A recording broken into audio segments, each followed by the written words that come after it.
Hello बच्चों, important 5 marker question देखते हैं। ये भी आपका एवरी ईयर आपका रिपीट होता है क्योंकि स्टेट वाइज पेपर बनते हैं डिफरेंट डिफरेंट, तो हर किसी न किसी सेट में ये क्वेश्चन आपको मिलेगा ही मिलेगा और ये एवरी ईयर रिपीट होता है। तो ये तो है हमारा प्रॉपर्टी वाला इंटीग्रेशन, क्योंकि यहाँ देखो 0 to π डेफिनेट इंटीग्रल है, x/a² cos square x b² sin square x. तो जब भी आपकी ये लिमिट लगी होती है वो क्वेश्चन डेफिनेट इंटीग्रल मुझे बहुत ईजी लगते हैं। क्यों? क्योंकि यहाँ पे तो क्वेश्चन देखते हैं हमें समझना ही नहीं है क्या करना है, हमें तो हमारी प्रॉपर्टी के पास जाना है। भाई 0 to a वाली कौन सी प्रॉपर्टी है, तो 0 to a वाली प्रॉपर्टी नंबर आपकी कौन सी 4, तो बस ये वाली प्रॉपर्टी यहाँ पे यूज़ कर लेते हैं। तो जब भी हम प्रॉपर्टी 4 को यूज़ करते हैं तो क्वेश्चन को आई इक्वल टू लेट करते हैं। तो ये रखो, चाहे जो क्वेश्चन है वो, या एंगल की जगह a-x रखो, दोनों आपस में क्या होते हैं, इक्वल होते हैं। तो ये भी आपका आई के इक्वल ही चलेगा। तब आपको यहाँ पे क्या करना है, जहाँ जहाँ भी आपको x दिख रहा है वहाँ पर आपको क्या रखना है, a कितना है आपका पाई है ना, तो π-x रखेंगे। तो 0 to π, x की जगह रखो π-x, नीचे आपका हो जाएगा a² cos 180 minus theta. Cos 180 minus theta कौन सा, सेकंड क्वाड्रेंट में कॉस नेगेटिव होता है बट स्क्वायर है, तो यहाँ पर भी आपका कॉस स्क्वायर एक्स हो जाएगा, प्लस b², साइन यहाँ पे पॉजिटिव होता है तो sine square, sine π-x sine x होगा, तो ये स्क्वायर साइन स्क्वायर एक्स हो गया, और ये आपका यहाँ पे क्या हो गया, dx हो गया। अब यहाँ पे क्या करना है, जो भी डिनोमिनेटर आपके यहाँ पे सेम है, ये भी ये डिनोमिनेटर है, ये भी ये डिनोमिनेटर है, जब सेम डिनोमिनेटर है तो इन दोनों को हम क्या कर देते हैं, ऐड कर लेते हैं। तो ये इक्वेशन फर्स्ट हो गया, ये इक्वेशन 2 हो गया। तो एडिंग यहाँ पे 1 + 2 करते हैं, तो ये i + i यहाँ पे क्या हो गया, 2i = 0 to π। Numerator denominator same है तो न्यूमरेटर से कर दो, π-x + x और डिनोमिनेटर सेम, तो ये आपका हो गया a² cos square x plus b² sine square x, और ये आपका dx हो गया। तो यानी कि 2i = क्या बच गया, x से x cancel, 0 to π, pi constant है हम बाहर ही ले लें, तो ये आपका 1/a² cos square x plus b² sine square x और dx हो गया। अब क्या करें, अब कोई तरीका है सॉल्व करने का?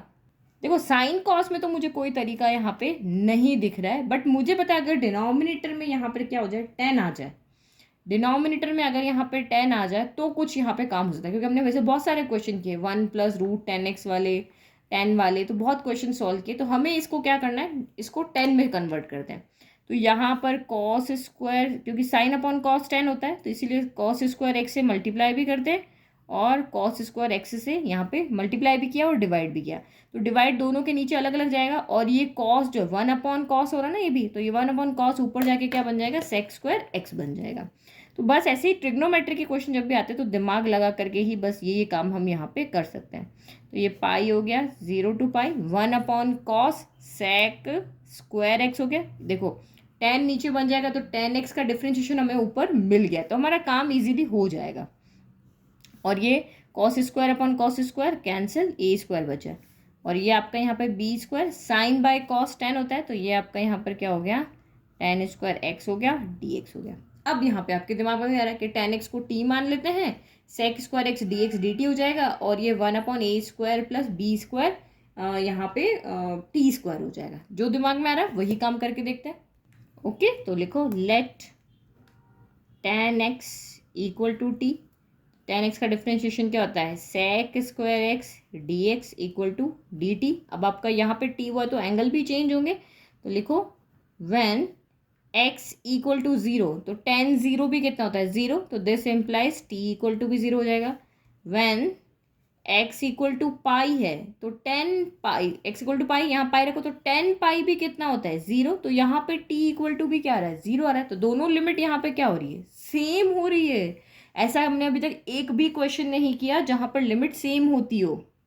ठीक है, तो ये मैथड तो इसका मतलब यहाँ पे नहीं लगेगा। क्यों नहीं लगेगा, क्योंकि लिमिट हमारी 0 to 0 हो ही नहीं सकती है। आप इसको सॉल्व करोगे तो दोनों लिमिट आपके यहाँ पे क्या आ रही है, 0, बट बच्चे यहाँ पे क्या करते हैं, 0 0 लिमिट आती है, डायरेक्ट इसको आंसर 0 कर देंगे तो आंसर भी 0 मिल जाएगा आपको, जो मार्क्स मिलेंगे ना वो भी 0 मिलेंगे। तो ये वाली नहीं लगती, क्योंकि इसको सॉल्व करने पर हमारी जो इनडेफिनेट कंडीशंस आती है ना, √(-1) या 0 की पावर 0 या इन्फिनिटी की पावर 0, इस तरीके की कंडीशन यहाँ पे हो रही है। सॉल्व तो हो जाएगा बट ये कंडीशन यहाँ पर आएगी, तो इसका मतलब हम ये वाला मेथड तो यहाँ पे अप्लाई नहीं कर सकते, मतलब इसको हम 10x को t मान करके सॉल्व नहीं कर सकते। तो क्या करें, फिर से हम तो जो क्वेश्चन था वहीं पे आ गए।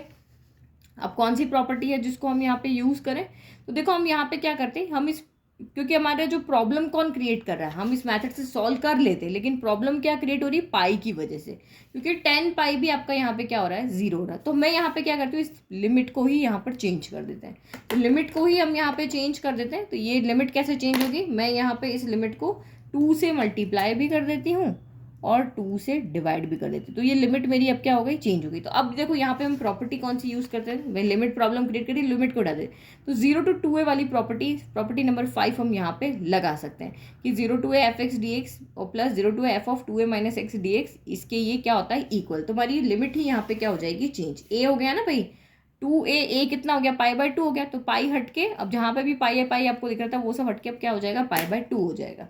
ओके, तो ये वाली प्रॉपर्टी हम यूज़ करें, क्योंकि जो प्रॉब्लम क्रिएट कर रहा है उसी को यहाँ से हटा देते हैं। तो 2i equal to pi 0 to a, तो ये आपका 0, a कौन है, ये 2a है, तो a π/2 हुआ, तो π/2 f of x, तो f of x तो जो हमारा था वही रहेगा, sec square x a square plus b square tan square x, और ये आपका dx हो गया। फिर 0 to a अगेन, तो 0 to again π/2 f of 2a minus x, तो जहाँ पर भी आपको दिख रहा है एंगल वहाँ पे 2a minus x रखो, तो 2a कितना है, 2a में से ये देखो 2 से 2 सॉल्व रहा है, तो 2a में एक्चुअली में पाई ही रह रहा है, तो यहाँ पे क्या होगा, पाई माइनस एक्स, 2a की जगह देखो, फिर से देखो ये 2a है, बट जब हम इसको सॉल्व करते हैं एक्चुअल में ये पाई ही तो बन रहा है, इस 2 से 2 कैंसिल हो रहा है, तो ये पाई माइनस एक्स, तो सेक पाई माइनस एक्स कौन से क्वाड्रेंट में आ रहा है, पाई माइनस एक्स इस क्वाड्रेंट में आ रहा है, सेकंड वाले में, तो सेक यहाँ पे नेगेटिव होता है, बट स्क्वायर की वजह से ये आपका फिर से क्या हो जाएगा, पॉजिटिव। सेम आपका यहाँ पर 10 के साथ भी होगा, 10 pi minus x second quadrant में आ रहा है, बट यहाँ नेगेटिव होता है, लेकिन क्योंकि स्क्वायर है तो ये भी यहाँ पे क्या हो जाएगा, पॉजिटिव, और ये dx हो गया। तो आप क्या लिख रहे हो, ये और ये, अच्छा पाई यहाँ पे भी तो आएगा, इसको हम एक साथ लिख लेते हैं, ये वाली टर्म और ये वाली टर्म आपकी क्या आ रही है, सेम आ रही है, 0 to π/2 0 to π/2, और fx की जगह fx ही आ रहा है, तो इन दोनों को हम ऐड कर देते हैं, तो 2i इक्वल टू 2 ऐड किया, this plus this 2 times this, तो 2 मैंने बाहर लिख दिया, और ये 0 to π/2 sec square x a square plus b square tan square x dx हो गया। इस 2 से ये 2 कैंसिल हो गया।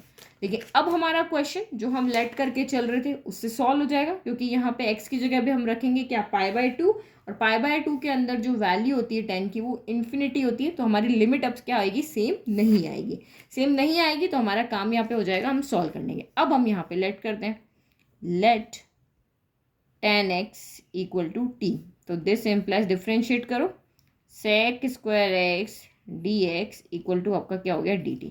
अब लिमिट चेंज करते हैं, तो when x equal to 0, tan 0 कितना होता है, 0, this implies t equal to भी 0, व्हेन x इक्वल टू π/2 है, तो π/2 को 10 π/2 की वैल्यू कितनी होती है, इन्फिनिटी, तो ये हो गया इन्फिनिटी। अब लिमिट चेंज हो गई ना, अब आप यहाँ सॉल्व कर सकते हो, i equal to pi 0 to infinity, यही चलेगा 0 to इन्फिनिटी, और sec स्क्वायर एक्स dx की जगह तो आपका dt हो गया, ठीक है, तो ये हमने यहाँ पे dt लिख दिया, फिर 1/a स्क्वायर, और ये आपका b, अच्छा हमें b को भी तो लेट करना पड़ेगा, अदरवाइज तो b स्क्वायर जब हमारा फॉर्मूला नहीं लगेगा, तो यहाँ पे b tan x को हम t मानेंगे, तो ये tan x अपॉन b आ जाएगा, ठीक है, तो यहाँ पाई अपॉन b आएगा, ठीक है, तो ये a square plus b tan x के में t रखा, तो ये t स्क्वायर हो गया, और ये dt हो गया।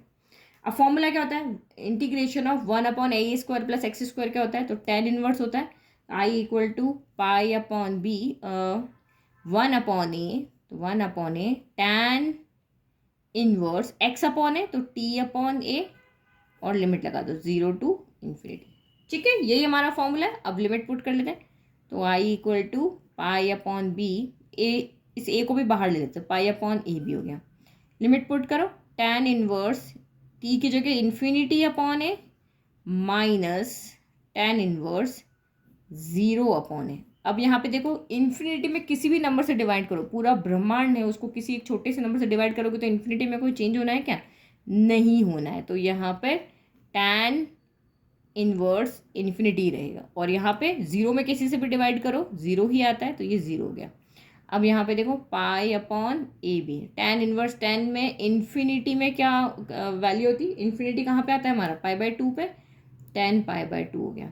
और tan इनवर्स ज़ीरो कहाँ पर आता है, तो tan ज़ीरो पर ही आता है, ठीक है। तो ये इस tan से ये tan कैंसिल, इस tan से ये tan कैंसिल, तो यानी यहाँ से क्या बचा, pi upon a b pi by two minus zero, pi by two minus zero pi by two, तो pi upon a b into pi by two, तो ये क्या हो गया, pi square upon two a b, ये आपका answer हो गया। तो ये बुक से आपका डिफरेंट मेथड है और बहुत इजी मेथड है, ठीक है। बुक वाला मेथड आपका अलग है। तो बुक के मेथड से हमने बहुत इजी मेथड किया। ये बुक में देखो cos x स्क्वायर पता नहीं लेंदी सा मेथड है, बट आंसर आपका सेम है। यहाँ पे आंसर आपका दोनों ही कंडीशन में क्या आ रहा है, सेम आ रहा है। तो ये आपका क्या है, डेफिनेट इंटीग्रल है, आंसर सेम ही आएगा, सबका आंसर यहाँ पर सेम आएगा। तो आई होप आपको क्वेश्चन समझ में आया। हमने कहीं पे कुछ नहीं रटा, पहले लिमिट देख करके हमने प्रॉपर्टी को लगा लिया। प्रॉपर्टी को लगाने के बाद में हमने देखा कि यार तो साइन कॉस से कुछ हो नहीं रहा है, हमें पता है कि tan जब भी आता है तो हमारा काम बन जाता है, तो बस उसी दिमाग से मैंने 10 में चेंज किया। 10 में चेंज करके हमने देखा, तो उसके बाद हमारे वो लिमिट जो है वो प्रॉब्लम क्रिएट कर रही थी। जो हमारी लिमिट थी पाई, वो हमारे लिए क्या कर रही थी, प्रॉब्लम क्रिएट कर रही थी यहाँ पे। तो फिर हमने लिमिट को ही यहाँ पर चेंज कर दिया। लिमिट को चेंज करने के लिए ये वाली प्रॉपर्टी को यूज़ किया, और फिर हमारा क्वेश्चन उसी लिमिट वाले मेथड से सॉल्व हो गया। तो आई होप आपको क्वेश्चन समझ में आया। नहीं समझ में आया, कुछ डाउट है तो कमेंट बॉक्स में कमेंट करें, और समझ में आया तो चैनल को लाइक शेयर सब्सक्राइब करना ना भूलें। Thank you.